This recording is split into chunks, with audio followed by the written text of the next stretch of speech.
Wow, good timing. Thank you so much. Yeah, so we can do a quick little intro, and then Nicole and I have some questions for Colt and Julia, our candidates. Um, but first, I'd like to give them a chance to introduce themselves, which I think they have probably done quite a bit so far this weekend. But I think we can do the classic good old name, year in school, and a fun fact about you. Um, so I don't know, Julia, I see you just popped up. You want to go first? Sure. So my name is Julia Andor. I just want to say thank you everybody for coming today. I go to the New York Institute of Technology. I'm in my 5th year completing my thesis about the BQE and highways, in case anybody's interested. And a fun fact about me, which you might have heard once or twice so far this weekend, is that I think holiday Reese's have a significantly better proportion than regular Reese's cups. I will die on this hill. She has done her best to die on this hill so far this weekend, don't you worry. And then Colt, same to you. Yeah, so Cooper picked this question because I'm old and graduated. But my name is Colt Brock. I graduated in 2022 from Georgia Tech with my Bachelor's of Science in Architecture. And let's see, a fun fact about me is that Cooper loves this one. Raspberry jelly is the best peanut butter and jelly topping, in my opinion. Another hill to die on.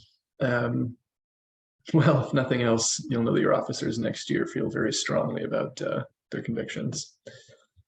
So, I mean, we have quite a few questions laid out for you guys, I think. Some of them at the beginning are pretty easy, straightforward questions. Some of them towards the end are a little bit tough. So I'm looking forward to hearing some of these answers. And it feels like just yesterday that Nicole and I were answering these questions, but it was a full year and 15 votes for the Speaker of the House ago, and it's a long time. So I think without any further ado, we can get right into it. And if we end a little early, that's fine by me. We've got some other stuff coming up this weekend that everyone should prepare for. So I'll turn it over to Nicole. Yeah, I'll kick off the questions. So this will go for both of you, and we could start with Julia. What improvements or innovations will be important to you in your term should you be elected the next vice president or president of the AIS? And also put the questions in the chat, if that helps. Awesome. Thank you so much. So I think something that's really, really important to me is communication.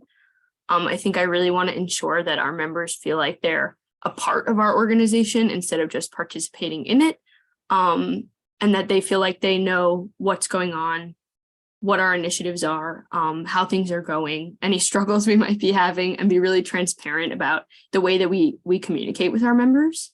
And I think something else that's really, really important to me in the coming year is getting to know our members a little bit more. I think something we haven't had the opportunity to do in the past is get to know our members as people, get to know our chapters and their struggles, and kind of focus a lot on what the membership experience is like for our chapters.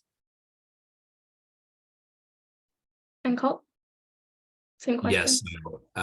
Sorry, I just need to read the chat. I am breaking up really bad, y'all. So if I break up, sound off in the chat. But for me, I definitely think what improvements or innovations will be important to me. I think personally, looking at the conference structure and sort of the way in which we join together and combine with other organizations, and even just within our own organizations, I want to really focus on increasing our accessibility. Obviously, conferences cost money. And while I know none of us wish they did, breaking down some of the barriers, whether it be geographically or, registration wise, those often happen within our regional conferences. And so working closely with the board and our amazing current officers to build up on the work that they've done and what our staff has done as well to continue to make those more accessible so that our members all over the world have access to fantastic, well-developed in-person programming, because that is definitely been a big plus, I think, for many of us coming back out of the pandemic. So thank you. And again, sorry if I break up any. I'm trying my best. I'll improve my internet. That's what I'll hope to improve. Well, you sound fine on my end. So I think it was going fine. And thank you for those answers. If any other delegates or candidates on the call have questions, you can send them to me on Zoom or save them to ask at the end.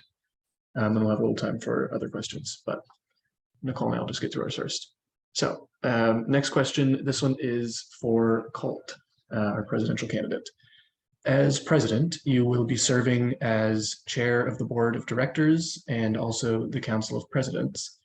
How have you demonstrated the ability to lead a team and moderate complex discussions? Let me read that. Sorry, I couldn't hear you for half of it.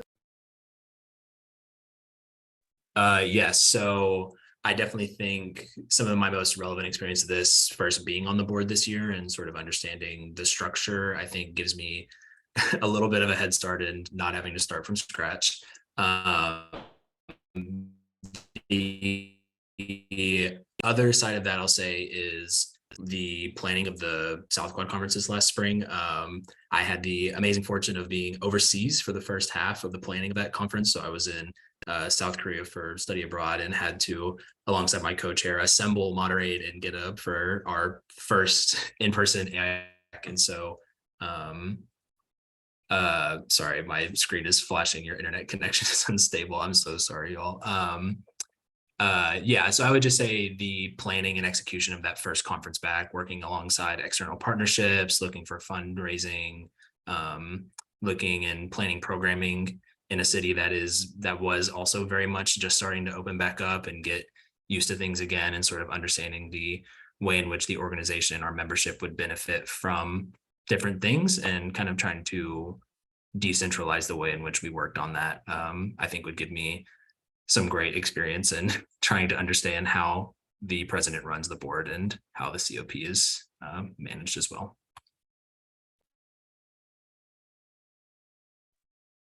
Next question is for our lovely vice president candidate. As vice president and the officer dealing directly with membership issues, how would you use your position to bring perspectives of students and members to the national office? What can we do to communicate more effectively nationally and internationally? Awesome, thank you. I'm just gonna double check the question in the chat. Make sure I got everything. So I think the perspectives of students are really, really, really vital to our organization. We are the American Institute of Architecture students, and without our members and without our students, we would be not very far. I think making sure to speak with as many students as possible and be really candid about their experiences is really, really, really important. I think sometimes in discussions with the national board or with your quad director, it can be hard to be candid and let people know what you like and what you dislike. So I really want to make sure I keep space for students to share what their real true experiences are. And I think communicating more effectively comes just from transparency and making sure our communication is constant and fair and personable, just like the AIS is.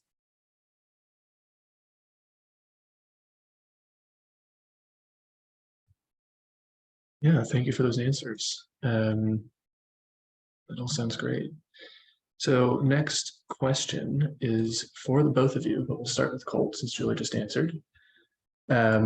Working with the vice president, since you'll be the president, and staff in the national office every day is an experience that you can't be fully prepared for. But what are some of your strengths that make you great to work with on a team? And there it is in the chat. Thank you. Give me a second to read it. Sorry. So I'd say some of the things, I hate talking about myself, but some of the things that make me great to work with on a team, I'd say, is the ability to just listen and understand what is being talked about. Coming in as a quad director, it's definitely, sometimes there's these weird power balances and people may not always feel comfortable entering a space and being fully transparent, whether it be around other chapter leaders or members or around me even.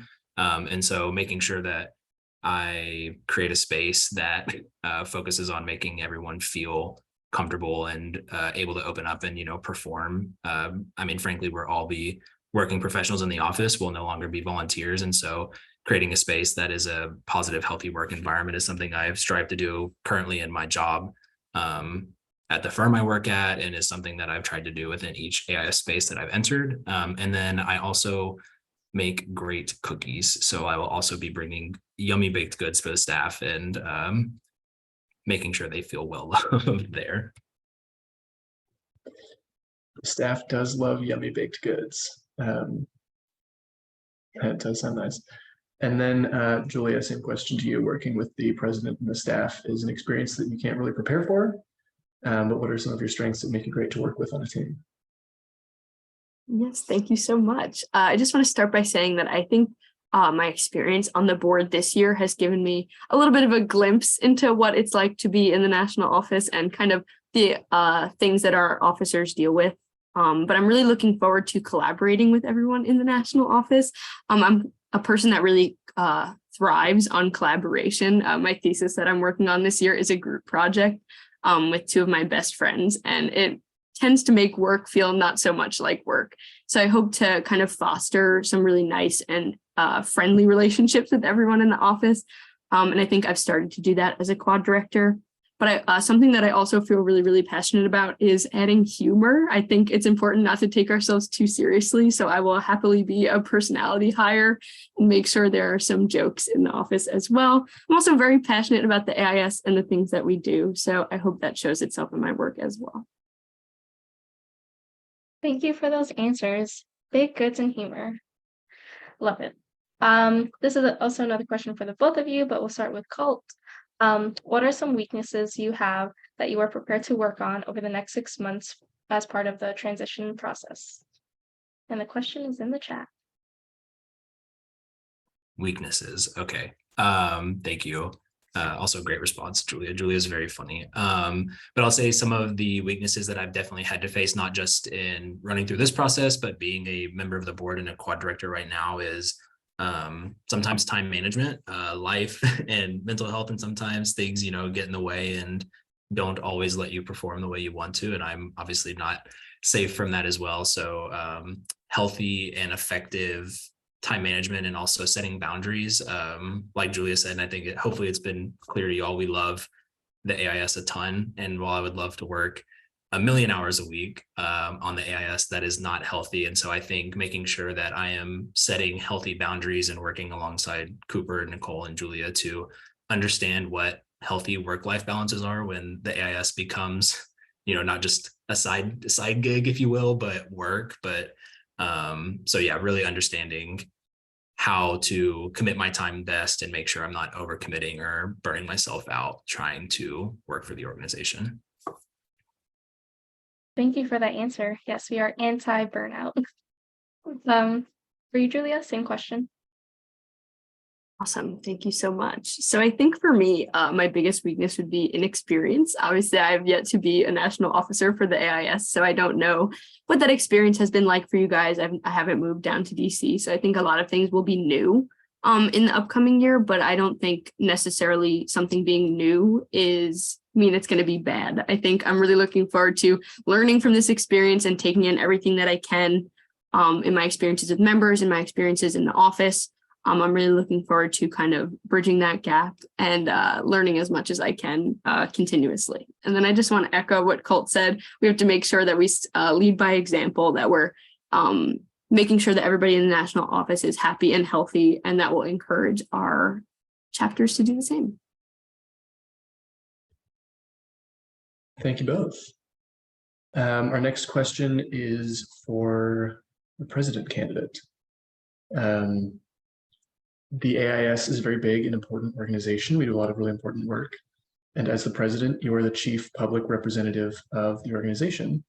And your communications, your presence is representational, not just of the AIS, but for all architecture students. So do you have any ideas for how you might accurately represent our members and students who don't look like you, who don't have your background, who haven't taken the path that you've taken through school, and the members and students that you have never met?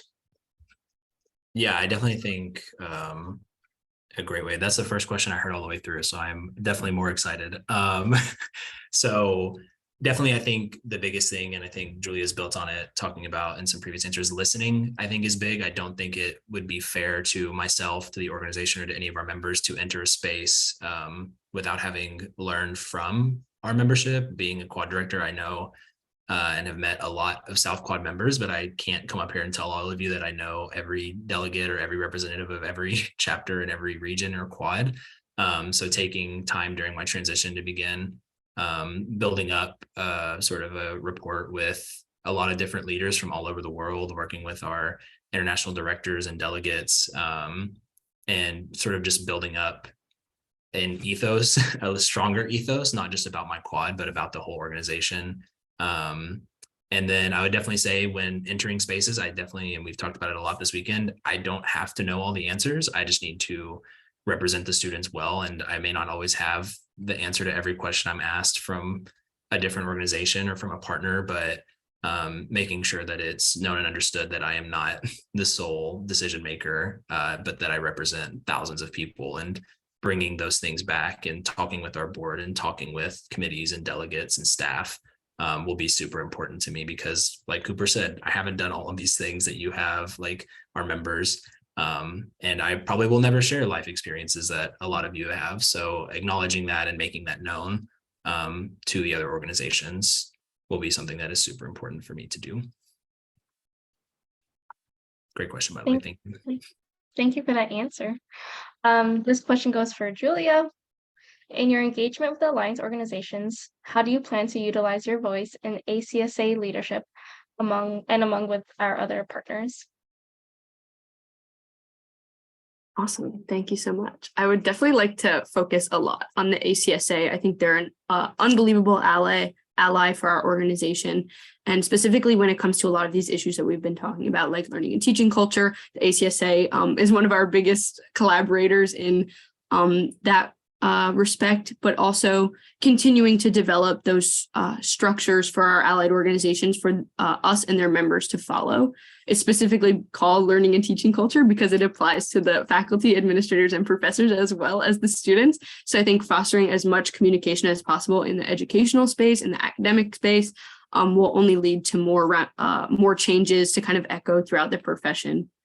So I just want to emphasize that the ACSA is a really, really phenomenal ally and a great opportunity for us to kind of get in touch with academia as a whole. Thank you for sharing that.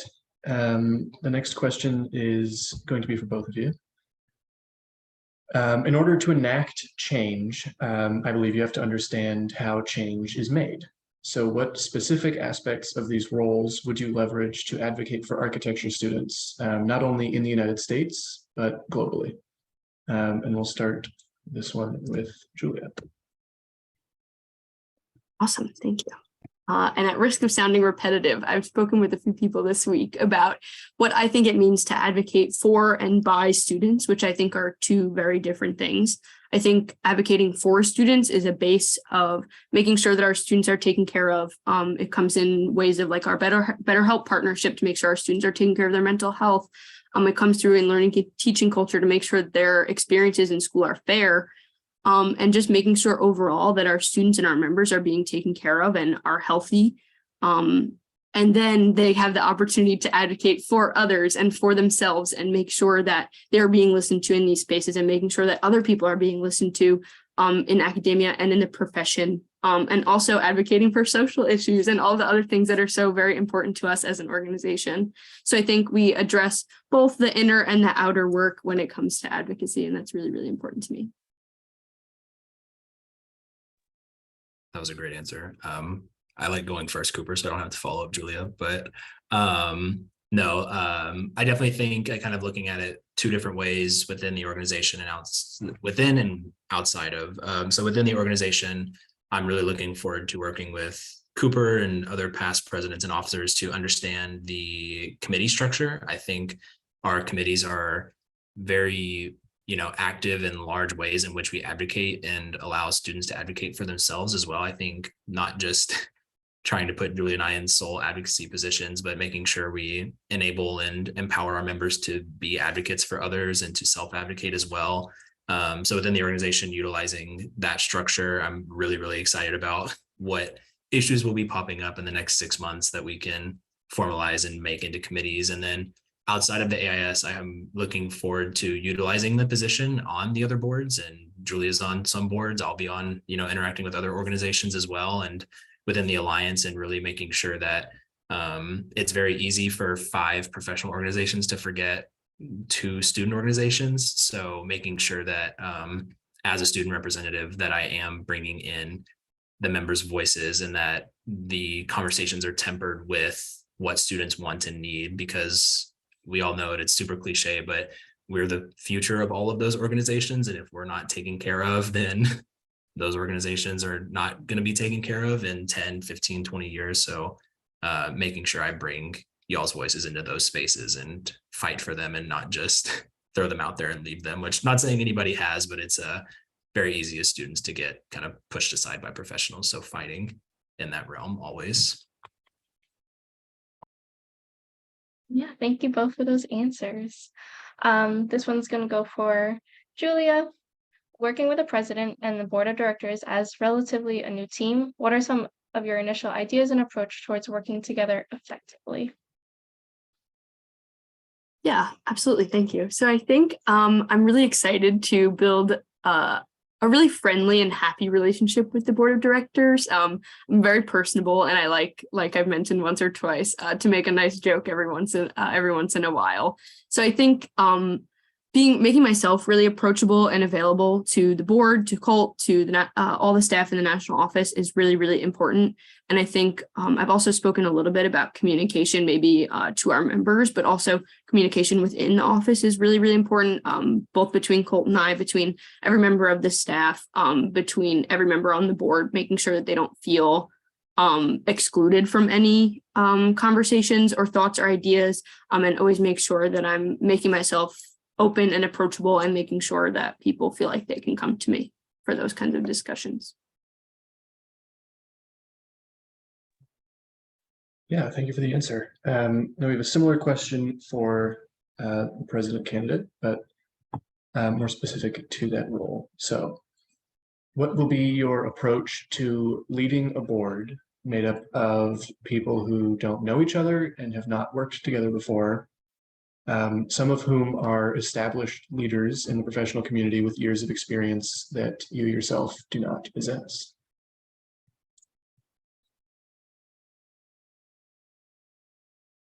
Sorry, I'm trying to read very quickly. Yeah, so I definitely think, and something that I think y'all have done a great job, so I am going to steal, is really just very quickly breaking down these weird social barriers that we have. I think getting to know each other on a personal level and started to understand, Julie and I crack a lot of jokes, y'all, to understand and try to get into people's humor and to get into people's interests and sort of better connect on a personal level will allow us to better work together. I think we don't need to be friends, but I think we do need to know each other in order to understand the passions that we have, the things that we all represent on the board. I really want to spend a lot of time early in the transition getting to know each member individually and encouraging them to do the same. I had a great time getting to know all the current quad directors after we were elected, and I think it's helped us work and serve and lead y'all as members. And so taking time to just get closer and understand people's backgrounds and people's sort of interests, I think is really important.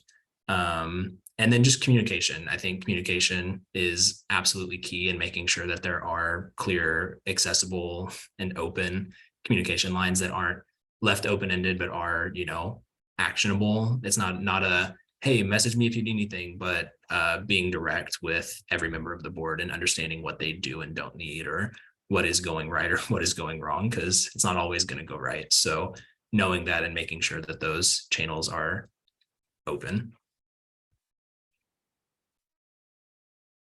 Thank you for that answer. The next question will go for the both of you, and we could start off with Julia. Name one thing that you want to build off the work that President Cooper and I are currently doing, and how would you like to continue it? Yeah, I think something really, really exciting that you have been working on is reassessing our conference structures and accessibility. And I think that's going to be a really, really vital thing moving forward for our engagement, for our organization as a whole, for our like social report and all this kind of discussions that we have as an organization. I think making sure that we can have in-person events and also ensure to as much as we possibly can that those events are accessible to all of our members.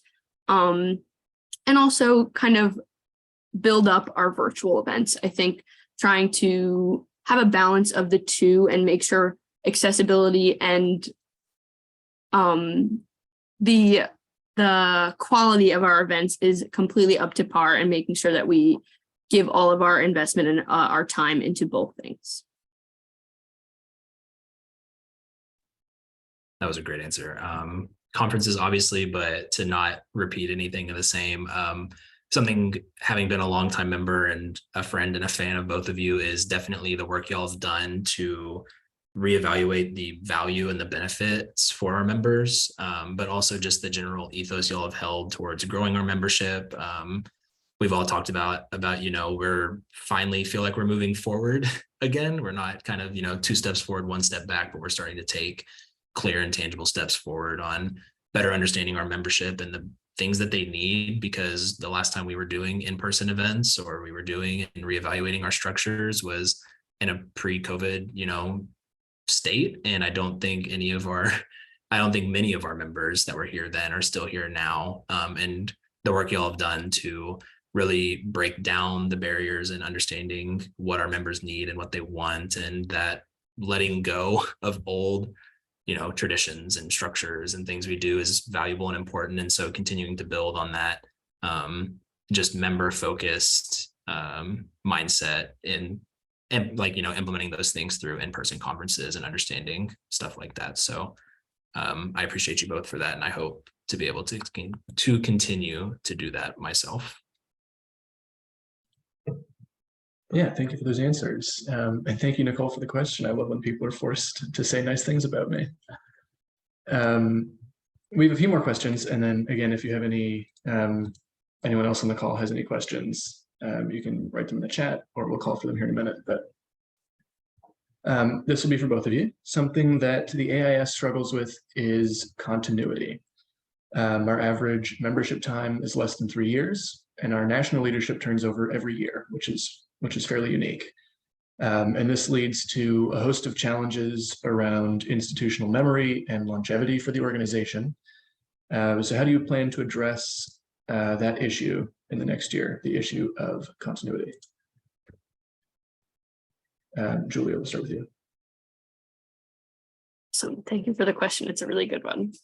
So I think for me, the issue of continuity is addressed by really good record keeping, not only of the final result of our processes and our decisions, but also like all the discourse that happens along the way, and making sure that's accessible to anybody that will be a part of leadership, a part of these decisions moving forward. I think our relationships with our executive director and with the staff, shout out Larry and everybody in the national office, is going to be absolutely vital for our continuity. So I think that's a really, really important relationship to foster, and really celebrate this continuity that happens in our staff, and also celebrate that our officers and board refresh every year to bring new perspective, which is always nice and fun. And yeah, I think those are the main things for me. Good relationships with our staff and our executive director, as well as good record keeping. Yeah, I want to give a +1 to the sort of understanding and the institutional knowledge and record keeping. I think that's important. Something we're working on within the committees I'm sitting on is kind of really documenting and debriefing. I think we kind of push forward really, really fast, and we do all these cool things, but we never take time to stop and look at what we've done and analyze the way we did it. But another thing I think for me that I'd like to work on, and I've more than once bugged a lot of the board about, is increasing that average membership time, not through, trying to get members earlier or later, but keeping members after they graduate. We very much feel as a student organization that as soon as you graduate, you're just completely disconnected from the organization, which I absolutely think should not be the case. So really evaluating our structure that exists for alumni, recent graduates, people that graduated 30, 40 years ago, and how they can give back to the organization, not just monetarily, but culturally and enrich things for all of our local members. So many people in all of our communities, professionals, were an AIS chapter president, or, oh, I was a member back in 95. Oh, I remember Beaux-Arts Ball, like, but really not just letting those be passing conversations, but really bringing those people back into the fold. And instead of, needing to refresh every year, we keep this growing pool of people that used to be members actively engaged. So we're not combing through Crit 34 to try to find this random article. We're talking to the people that wrote that, and they're involved in our community still.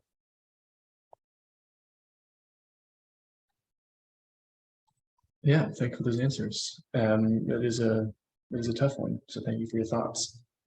And then we have one more question before we open it up to some of the ones that we're getting in chat and from others on the call. And this one is a scenario. And if a fellow student comes up to you and asks, why should I join the AIAS? How are you going to respond to that question? And we can start with Colt this time. Awesome. This was a short one to read in chat. So thank you for that. So yeah, the way I've always broken it down since I've been in, local chapter leadership is I break it into 3 pillars of educational, professional, and social. And there's really, you can get a lot out of each of those categories. Every chapter does things differently, but socially, if you're just looking to find a network of peers to do things with after studio or find friends and stuff like that, the AIS is a great place for that. We're not the only organization that does that. But then we move into our educational things. The AIS at a lot of schools is considered the kind of serious org, and the opportunities and network that we do have outside of our own communities through connections with local AIA chapters or local NOMA chapters or other student chapters. We can bring in a lot of people to offer educational opportunities, whether it be lunch and learns or workshops or any of these other experiences. And then professionally, just the vast network that we have through being an Alliance organization and the work that all of our local members and national board members have done to connect local components to chapters is really great. And oftentimes, for better or worse, the AIA is often the largest architectural organization in any given community. And so making sure that we can use our AIS status to take advantage of those resources that they have and really allow our students to connect, I think is really important. So, identifying those 3 kind of key components of how our chapters offer programming and benefits to members, and then using those to incentivize people in whatever, they can pick one thing from each category if they want, or everything from one. So breaking those down and making them clear.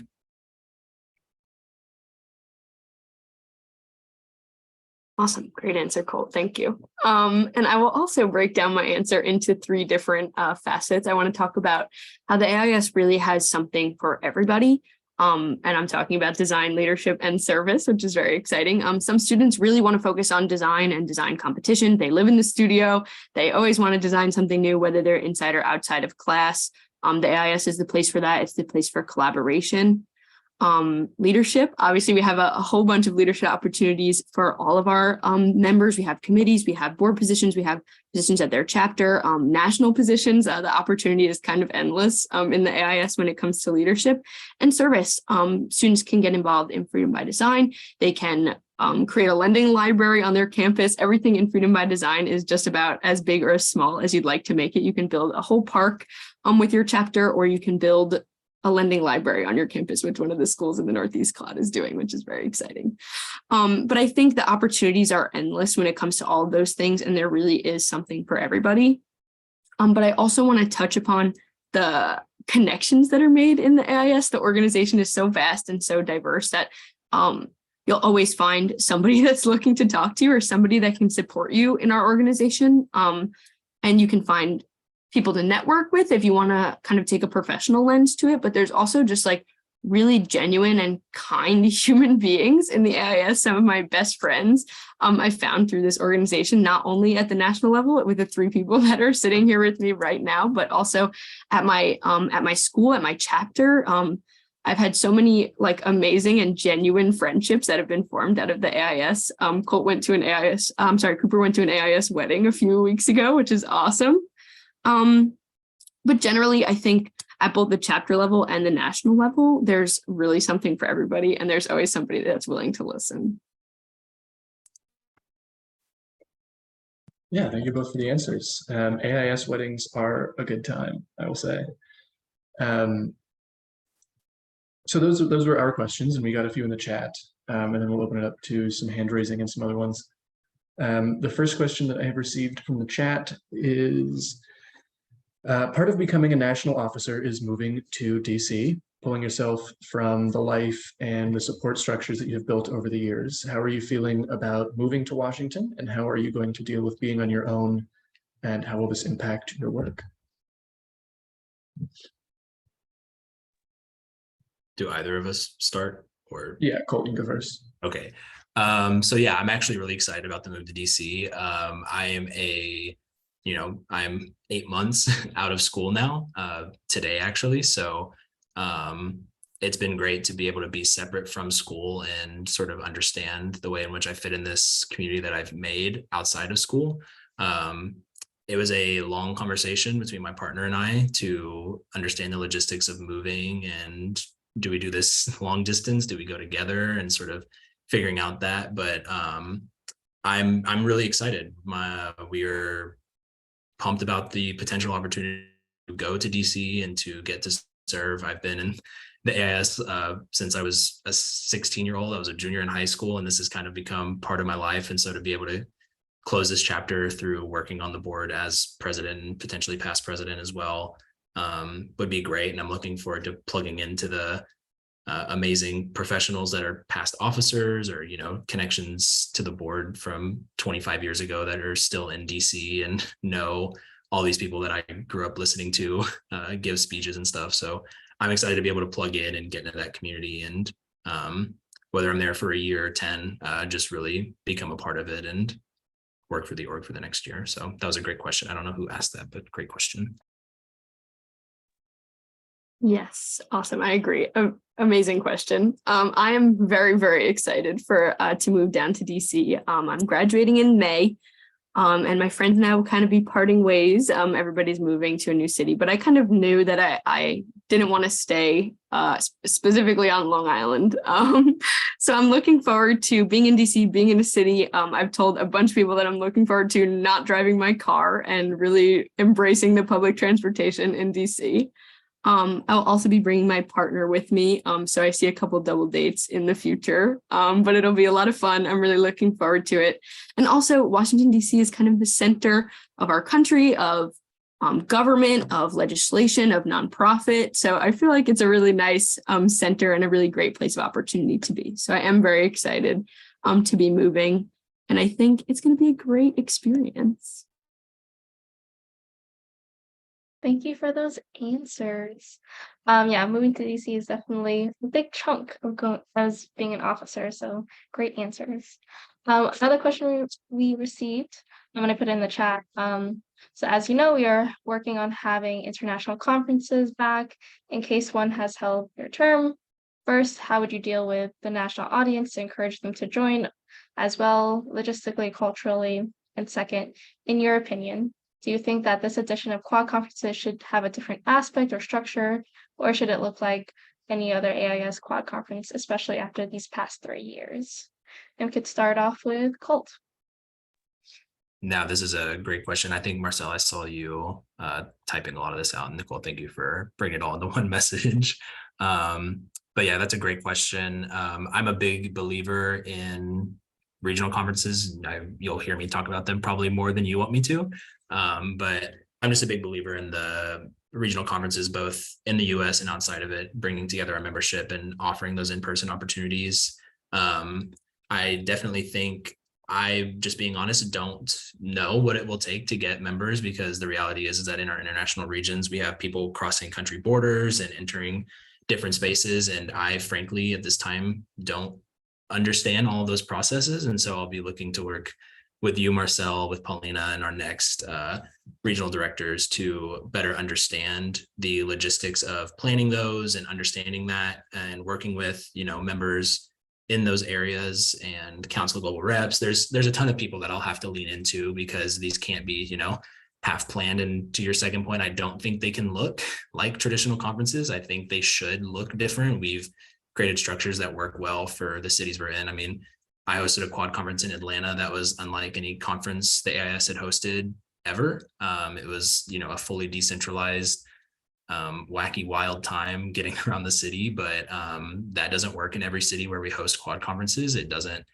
work in our national conferences. So I think it would need to be under a different structure and looked at in a different lens. Because I think if we do look at it through the traditional quad conference lens or through the traditional national conference lens, I don't think it could be as successful. So yeah, just coming back to, I really think it should look different. And I think it should be worked a lot with our international membership and with our international directors to really identify structures that work well for your members. Because as much as I look forward to representing them, I don't know them as well as y'all do. So I'm going to value your input and opinions a ton so that we can make sure those look great. And thank you again, Marcel. That was a great question. Thank you. And thank you, Colt, because that was an awesome answer. I appreciate. Thank you, Marcel and Colt, for your input. I think international conferences are really, really important as a priority for the upcoming year. And I think that we've asked a lot of our international members. I think a lot of them get up in the middle of the night to attend committee meetings, to attend AIS meetings, to attend conferences. They cross borders to attend our in-person conferences. So I think it's about time that we do the same for them. I think it's really important for us to uplift and support and empower our international chapters and our international directors and allow them to have international conferences in the same opportunities that our domestic chapters have. And like Colt mentioned, that will take a lot of logistical work and a lot of planning, but absolutely it will be worth it in the end. I think specifically to allow our international chapters to gather and be together in the same way that the domestic ones are, but also to kind of bring our domestic chapters international and let them see a little bit more of what goes on in our international chapters, maybe even go to the conference in person, who knows, but we'll make sure that no matter what, they're as accessible as possible. I think that's the priority for me. Yeah, thank you for those answers. And thank you again, Marcel, for the question. We have one now that I'll put here at the bottom of the chat. While we don't always think of the AIS as a financial entity, we do still rely quite heavily on our partnerships with other organizations and our membership dues to provide some of the amazing opportunities for our members. How do you plan to ensure in the coming year that we continue to be able to provide these opportunities and more to our members? And we can start with Julia this time. Yeah, absolutely. Thank you. This is definitely a very, very important question. And just as a preface, our financial stability is kind of the barrier that needs to be crossed in order for our organization to be as accessible as possible. So the more that we build up our partnerships and the more that we work on our organization as a whole and our financials as a whole, the more accessible the organization will be. So I think for me, a priority is really building up in the same way that our board and our officers and our executive director have done this year, other venues for us to raise money outside of membership dues. And that way we can continue to work on our accessibility and make sure that finances and students' personal finances aren't the reason that they can't be a part of our organization. Additionally, I just want to mention that I want to make sure that our chapters really feel empowered in their finances, because the same is true if they're waiting out for their administration or their student government or somebody else to give them money in order to do something. It kind of puts them in the hands of whatever other entity or bureaucracy is in charge of that money. So I think kind of uplifting our organization, our chapters, and our members all together is really important when we start to talk about finances. Yeah, that was great. I really hope I don't lose my voice before tonight, but we're going to try not to. That's a great question, Ethan. I think you sent that, who is the biggest FinCom fan in the world. But yeah, I mean, it's the unfortunate struggle and truth that I think every member of the board and probably every member of this organization faces is we have to pay for things to get things. We have to pay our membership dues to get the benefits, but I would love to see that number decrease. I think everybody would love to see the $47 go down. But to Julia's point and to I think Ethan's point in asking his question is understanding how we do that. I think pursuing and following and identifying alternate income revenue, finding organizations and partners that truly represent the wants and needs of our members, but also will help us financially. I think it's important to not just, not saying we do this, but to not just sell to the highest bidder, but to find the people that truly do care about what our members care about. Because not only would we increase our member benefits by doing so and the opportunities that are allowed, but we would be able to help support them financially. I think also understanding the impact of early membership and return membership and really identifying ways in which we can support younger students that will be coming back year after year after year after year so that we can count on, hopefully we can count on a membership from them every year and targeting that not just, in specific places, but throughout our chapters. And I think Julia brought up a great point at the end, but understanding chapter financial health is a key to understanding our own international financial health and how we utilize those things and how we can target funds back towards members. But trying to make sure. Yeah, I think hopefully Ethan, that answered your question, but thank you for that. Yeah, thank you both for those answers. Next question is, and this will go for the both of you. While I'm sure we would all love for the role of president and vice president to last forever, sadly, terms are only 1 year. What are your plans after your term, both continuing to engage with AIS and architecture students, but also professional goals? I can jump in on this one first, Julia, if that's okay.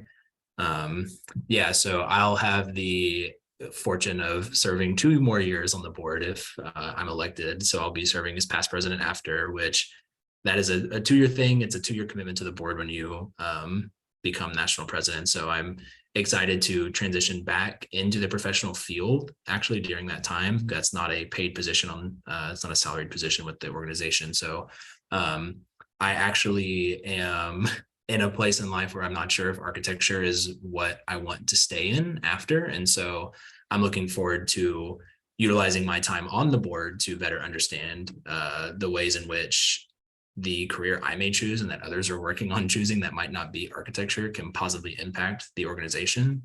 I obviously hope to continue bugging everybody at conferences after I'm done and supporting the AIS where I can through presence on committees or attendance at conferences or just, being an ear that I can lend to somebody.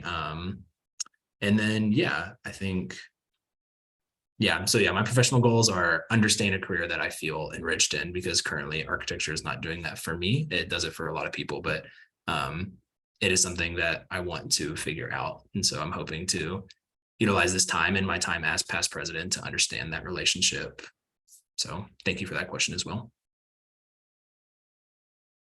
Awesome. And thank you for your response also, Cole. That was awesome. And I just want to reread the question so I make sure I get to everything. Okay.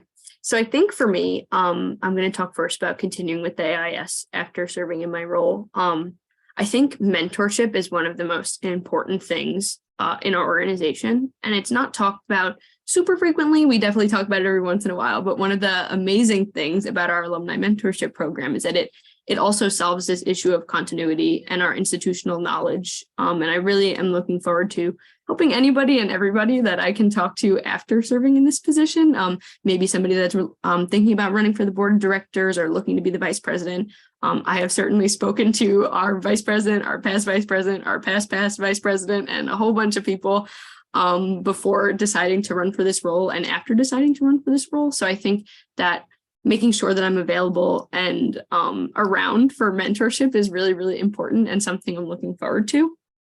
And in terms of my career, I'm really very excited I'll echo to go to DC because I've always been very interested in government, in legislation, in policy, in activism. And I think that's kind of the center of where I want to be in terms of all those things. I'm very open to being architecture adjacent, if that makes sense. I'm very interested in maybe city planning or urban planning or something along those lines, but I'm really looking forward to seeing where architecture and the AIS and the location of being in DC, so policy and legislation can all kind of intertwine. And just to add that the AIS has always been, this has been my dream job for a very long time because like Colt said, I feel very extremely fulfilled by all the things that the AIS does. And I feel like the organization and this role specifically is really meaningful to me. And I'm really looking forward to having a job that means so much to me. So thank you guys so much for the opportunity. Thank you both. We'll go ahead and wrap it up there. There were a few questions that were in the chat that we don't have time for, so maybe you can answer those in a speech later tonight or something. Just a thought. And there is still time before the Council of Presidents reconvenes tomorrow to meet with our candidates and ask them any questions that you haven't had a chance to ask them yet. But thank you both for your time and your answers. We'll now have a break until 1:30 Eastern time, 40 minutes from now, in whatever time zone you're in. So get some lunch, hydrate, and committee members, we will be coming back for the committee summit. So please remind your friends. And thank you again.